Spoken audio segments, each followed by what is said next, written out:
સુરતના ભેસ્તાન વિસ્તારમાં જૂની અદાવતને લઈ યુવકની ઘાતકી હત્યા કરવામાં આવતા ચકચાર મચી.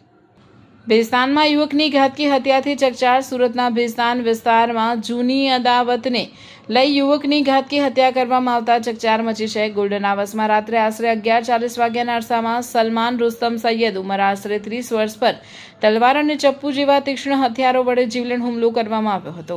મળતી માહિતી મુજબ 5-6 દિવસ અગાઉ પરિવારના નાના બાળક સાથે થયેલી બોલાચાલી અને માથાકૂટની અદાવત રાખીને હુમલો કરવામાં આવ્યો હોવાનો પરિવાર દ્વારા આક્ષેપ કરવામાં આવ્યો છે. રાત્રિના સમયે અજાણ્યા તેમજ ઓળખીતા શખ્સોના ટોળાએ સલમાનને ઘેરી લઈ પીઠ, શરીરના આગળના ભાગે અને હાથ પર ઉપરા ઉપરી ઘા ઝીક્યા હતા. ગંભીર રીતે ઘવાયેલા સલમાનનું મોત નીપજ્યું હતું. મૃતક ભંગારના ધંધા સાથે સંકળાયેલો હતો. પરિવારમાં પત્ની, 2 દીકરી અને 1 દીકરો છે. ઘટનાને પગલે ભેસ્તાન પોલીસે તપાસ હાથ ધરી છે. પરિવાર દ્વારા આરોપીઓ સામે કડક કાર્યવાહી કરી યોગ્ય ન્યાયની માંગ કરવામાં આવે છે. મોહમ્મદ રુસ્તમ સૈયદ સાહેબ, શું ઘટના બની છે? મારો છોકરાને રાતે 11:50 મેં આ લોકોને હુમલા કરીને મારી નાખેલો સાહેબ, તલવાર ચાકુ છે. કોણે માર્યો છે? કઈ જગ્યાએ? પેલા સાબિર છે ને ભૂરો છે ને પેલા 2 જણ છે, લાંબો છે, બધા 4 જણા છે ને 25 જણા હતો એટલે મારવાવાળા 4 જણા છે. શું કારણ? કંઈ મારો દુશ્મની નથી સાહેબ.